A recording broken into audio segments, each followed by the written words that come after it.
But yeah, essentially, I think Southside, if Southside had stayed, it would have lived. I think he would have united China, and there would have been no. We would have had the period of the Eight Princes, which was a massive destabilization of the region of China. We would not have had that period, which, you know, the Eight Princes absolutely fucked the SEMA administration. Like, the actual, like, period, and the worst part is, because of a selfish bitch, this is gonna sound very harsh, because of a selfish bitch, the entire period got super fucking, the Eight Princes was an absolutely fucking horrible period for China. It led to the Bandit kingdoms and the Bandit period. I can't remember what that one's called, but essentially it led to one of the worst periods. Like, the Three Kingdoms was bad. That period was fucking worse. Like, let's go. Like, the Three Kingdoms was a very, very tumultuous time for China. But at the very least, there was stability brought through by... Oh my god, please don't hit me. You cunt. At the nah, it's only 5%. I got blamed for that, but it's my fault. Yeah, like the... my brain is fucking failing. But yeah, like I said, Three Kingdoms was a very bad period of history in terms of China, obviously, because it was very unstable. But comparatively, it had a lot of stability. Comparatively to the Eight Princes, there was a very rock-solid foundation comparatively. Now, I'm not saying that it didn't have its own issues, because of course it fucking did.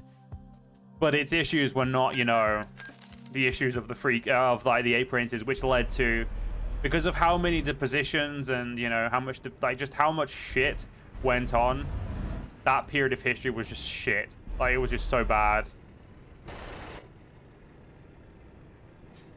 Okay, this is gonna be a very jackknifey situation, but that's okay. Okay, that didn't work. Oh, is this what we're doing, game? You're gonna... Fuck you, game. I have an idea. Let's get this job done. I'm gonna very quickly go past my thing.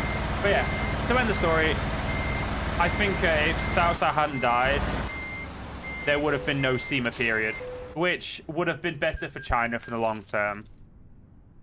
Obviously, it's easy to say that from a period of, you know, sat here from my armchair. I'm not in an armchair, but you get what I mean, like an armchair historian. It's easy to say it, but I legitimately do think, given everything we know about the SEMA period and kind of how badly it ended, we can definitely say that Cao Cao would not have had such a horrible time, I don't think. I think Cao Cao would have been able to manage... Well, I mean, Cao Cao at first wouldn't have had 8 different SEMAs trying to take over the title because he's not a SEMA. So that would have been an immediate victory right there. Oh, fuck. Yeah, we have to come off the same. Okay, that's fine. So we'll go up there. That adds 20 minutes. It's not a fucking problem. All right, it's about 40 minutes. We'll go there. Right, we'll go there. No, go there. There. I don't like... Yeah, fuck it, we'll go there. It's fine. Anyway, let's get going. So we've got 4 hours together. We've got 9 hours to do the job. We've got loads of time. Let's just quickly check our drivers to make sure none of them have leveled up and are doing skills we don't want them to do. Fragile cargo, you're golden, you're golden. Golden, golden. Aha, there we go. Long distance now, Harold. ADR, just in time. Just in time. Eco driving, just in time. You're on eco now, bro. You're on eco, good. You're in high value. You're on high value. You're on long distance, and long distance. Beautiful.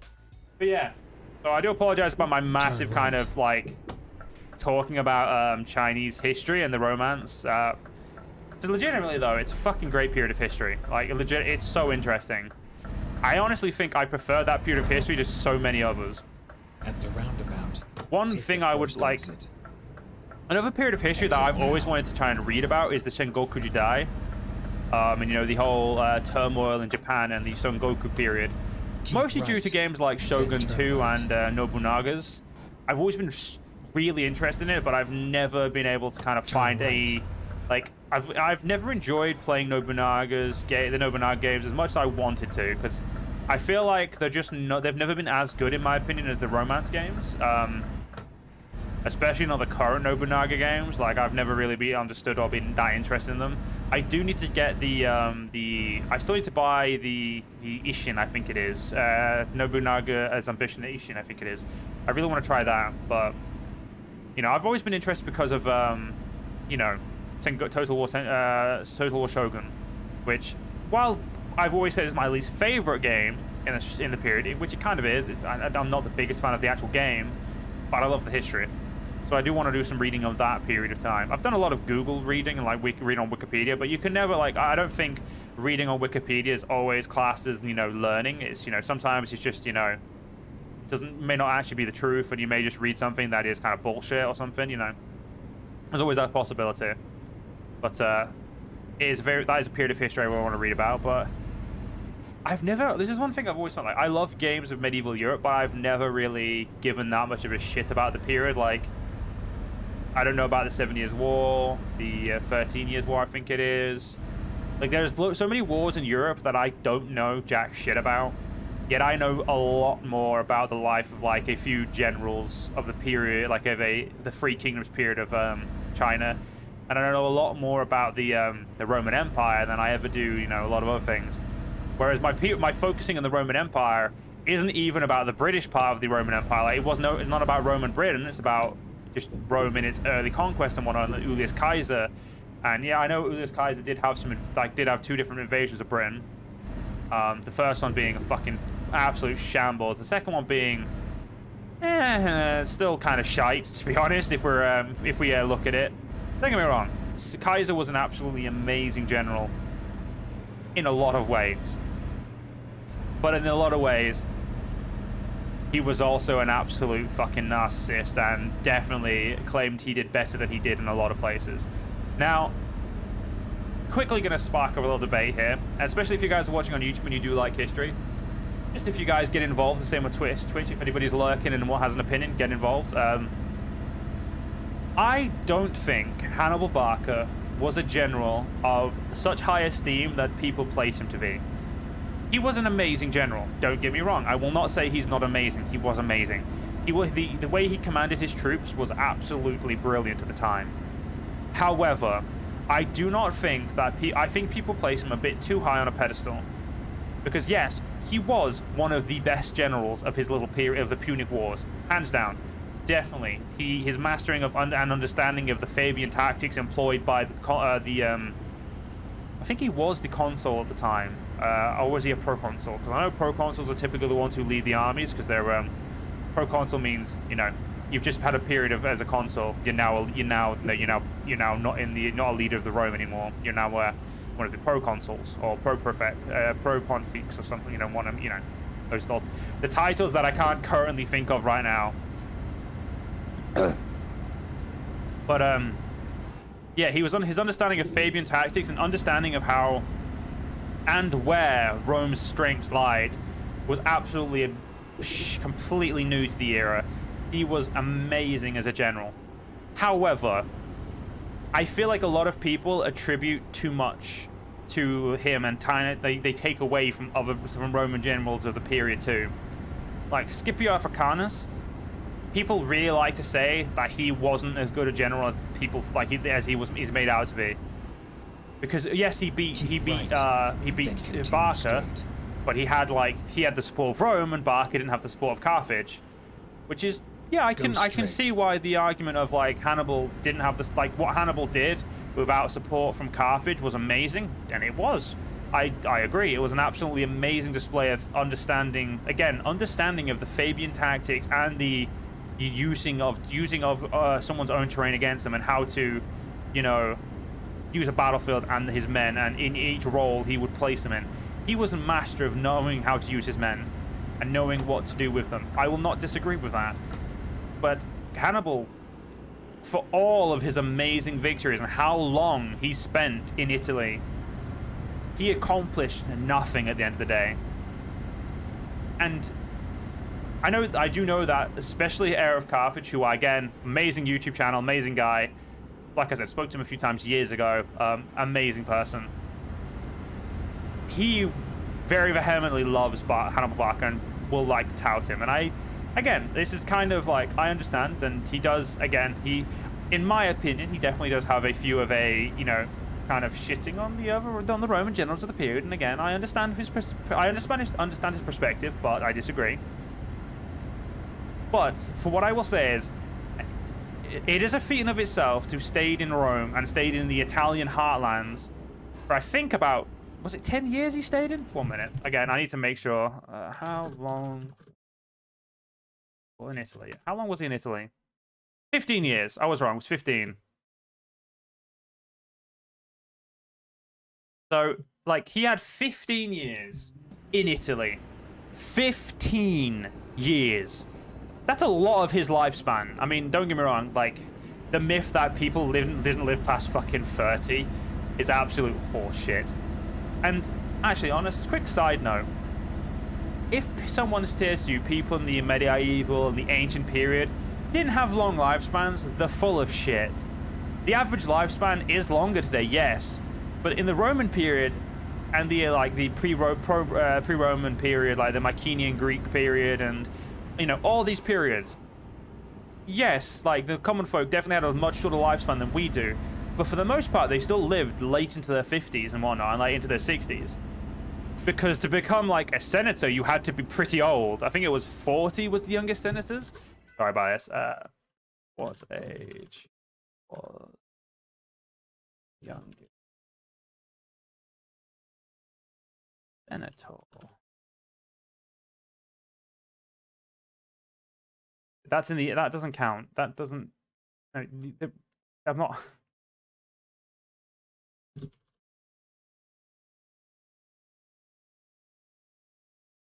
There it is, Roman senator.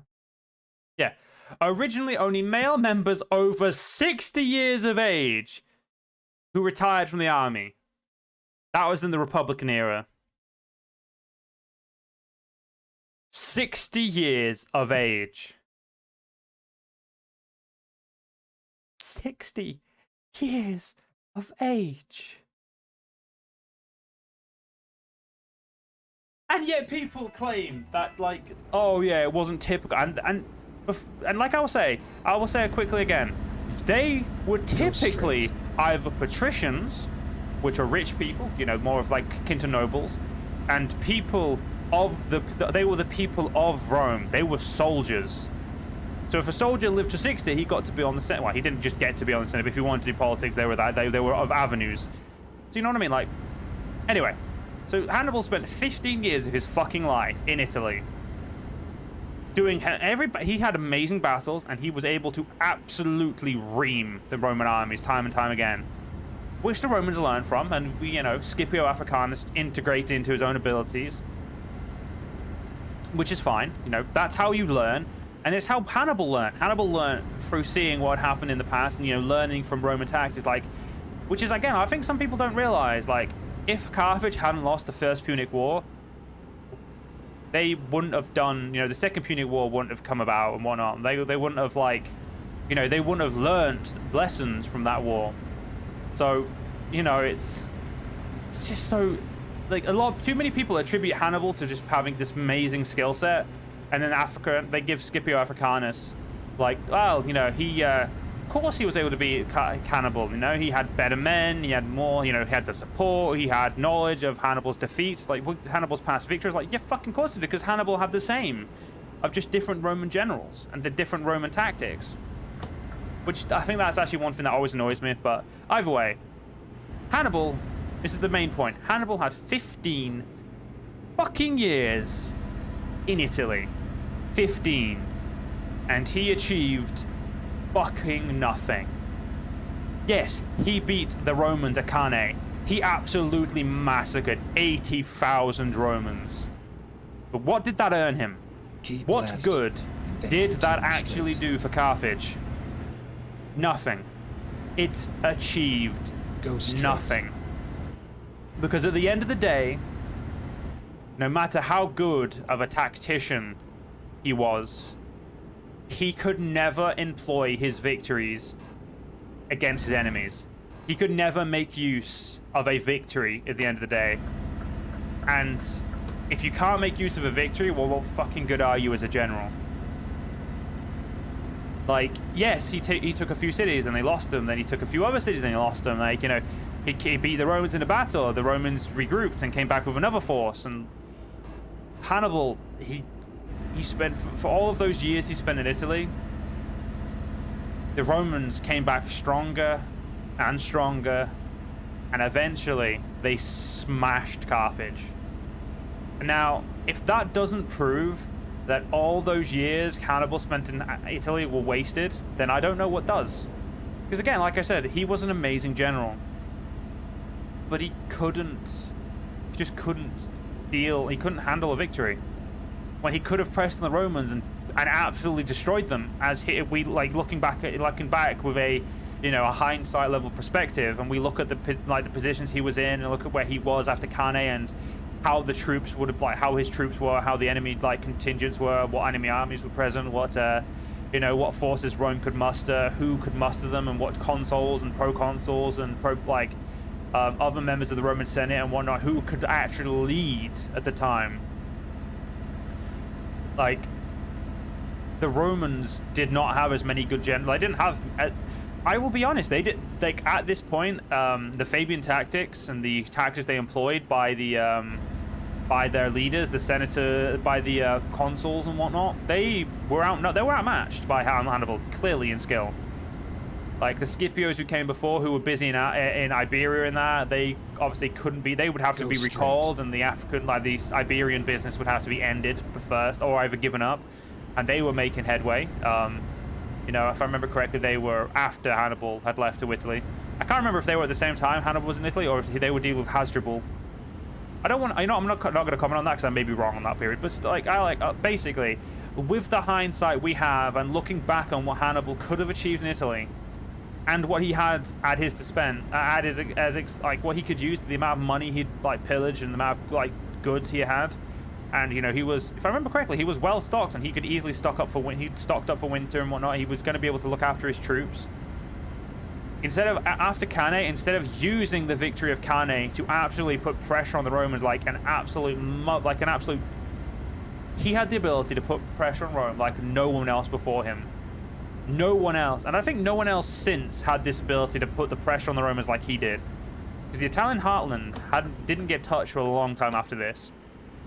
He had the ability to put some absolute beautiful amount of pressure on the Romans, and maybe even stop the Roman from forming the largest empire in Europe for a long time. He could have done that. He could have done it. He could have been known. Carthage could have been known to the modern day, and it could have been, you know, the modern world could be so different because of him. But he couldn't use the victory. He didn't employ the victory like he could have. He absolutely, instead of pushing, oh my god. Why are my brakes so shit today? Sorry, buddy. Sorry about that. But yeah, he could not use a victory to save his life. And I feel bad. I feel mean to say that for people who like Carthage, because he was an amazing general. But Scipio Africanus, the reason Scipio beat him, not just because, of course, he learnt from him and learnt from what he had achieved, and he used the stuff that Carthage had done previously to his advantage. He was a learned man in terms of warfare, obviously. And yes, probably the lesser general to Hannibal at his form, like his best. The difference is Scipio knew how to use a victory, and he knew how to win as well, and he knew how to counter what Hannibal put on offer. And stuff like that, that's it. That's all he needed. He didn't need to be the military genius that some do proclaim him to be, because he had the makings of victory purely because of his experience, like his knowledge of Hannibal. But either way, Hannibal is still, in my opinion, not as good as like some of the greatest Roman generals, like Pompey the Great. Pompey, the friend of Julius Caesar and then turned enemy, was an absolutely amazing general in his own right, and I would easily say definitely on the same pace or same like ability scale and same like, you know, general skill sets as Caesar and both Hannibal. But I also want to say that I think Julius Caesar is as good, and if not a better general than Barca. Now, of course, if we're talking the single best generals of the ancient period and like the Hellenistic period in general as well, Alexander the Great, clearly. Not only could he use a victory, in a single lifetime, he conquered the strongest empire at the time.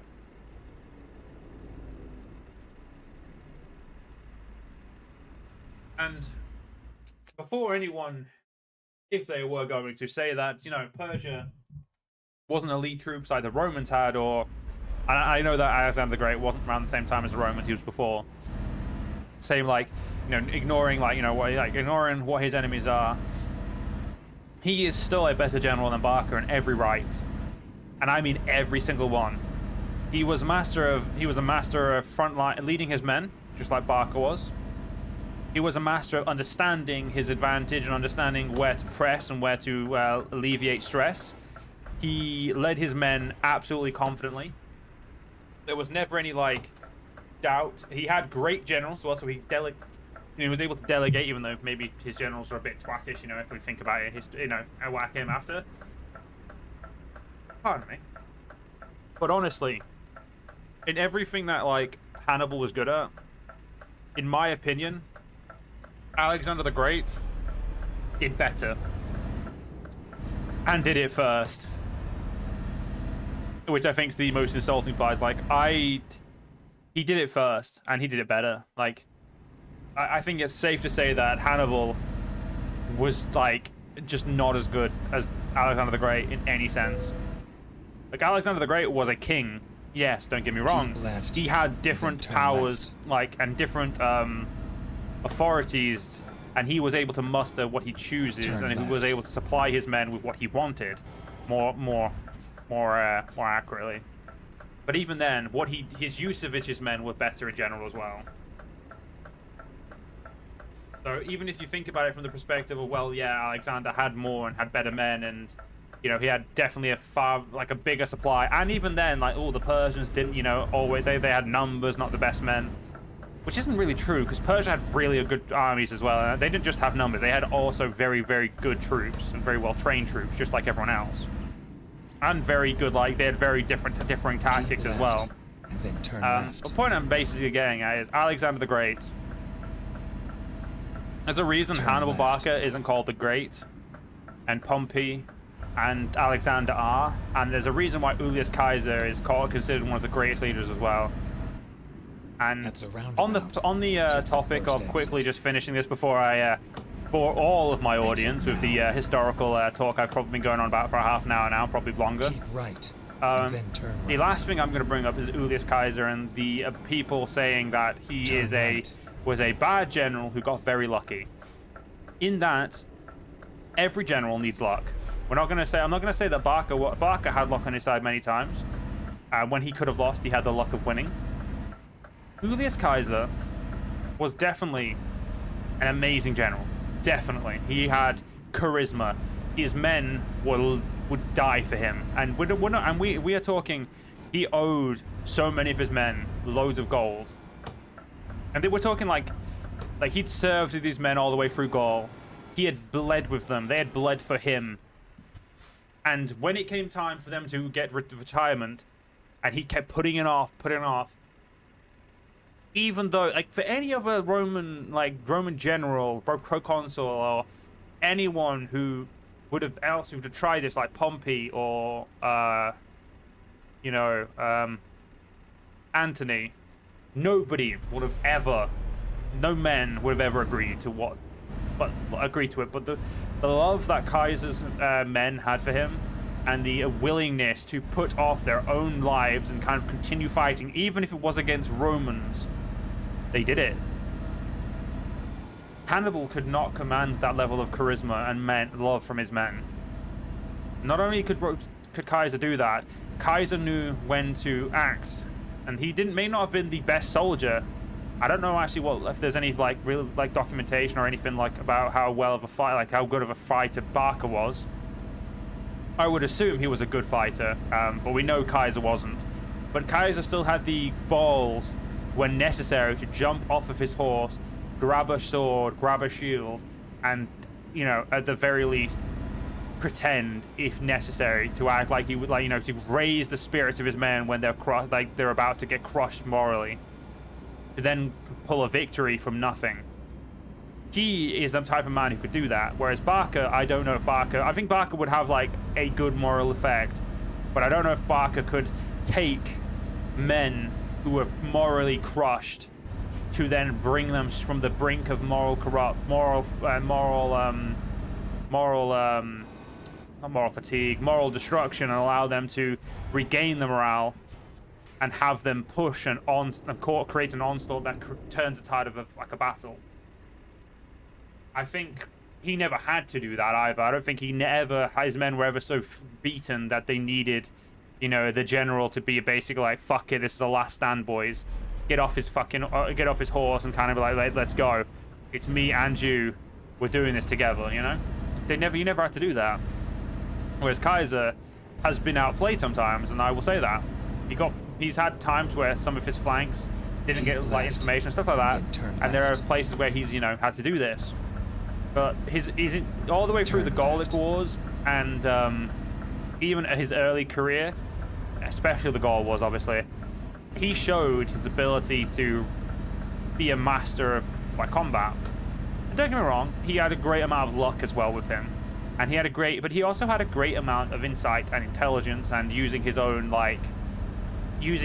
strategies to create a victory for himself. So I don't want anyone to, you know, underestimate my boy. Even if, like, don't get me wrong, reading his diary, I think it's called, reading his own like book, is very full of his own platitudes and his own like, oh yes, we only lost a few hundred men for like 20,000 of theirs, which, let's be honest, definitely aggrandizing. Don't get me wrong, the Roman troops at that point were fucking good, but even then, they definitely lost more men than that. Like even historians are like, yeah, they definitely lost more men. Like it's just,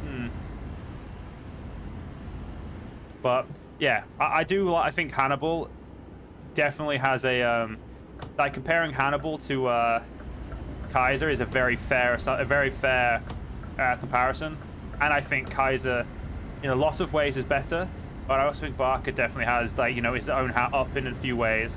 But if we were to take the peak of both armies, and, you know, I know that obviously there are a bit of years between them, and you know, obviously the Roman troops have gotten better and better and heavier. But if we were to take like the Manipula is it the Manipula? Yeah, Manipula or Manipula?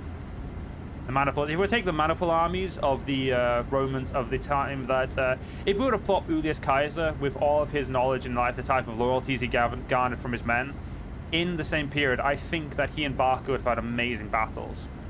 I think depending on where they clashed would definitely depend on the victor, but logistically speaking, I think if in Italy, I think Kaiser would have won hands down.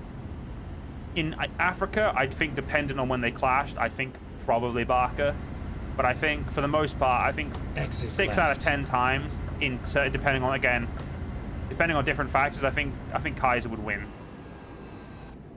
But again, it depends on the troops and leadership roles, and if Kaiser was allowed to rule, to kind of like, you know, do his job the way he wanted to, or if there was like, you know, politics involved, because, you know, politics did play a big part of obviously leading armies, because it was ex-senator, ex-like consuls and people like that who would lead. So politics always played a big role in it. But yeah, that's we're gonna finish that topic there, because I feel like I've probably bored everyone who was watching.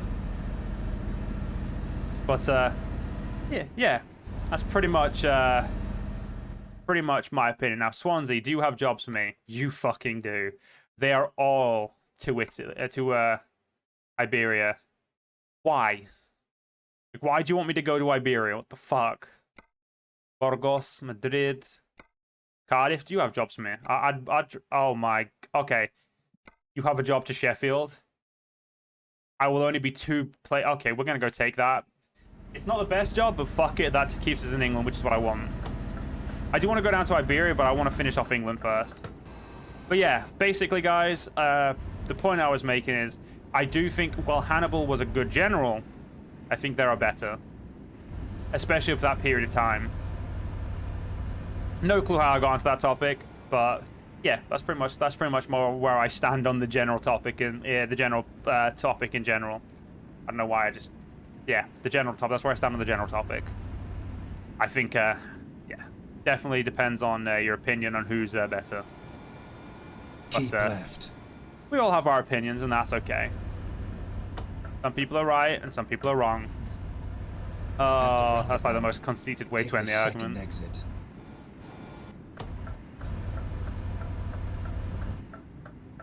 But yeah, like, okay, back to the topic of what YouTubers inspired me, because I feel like that was a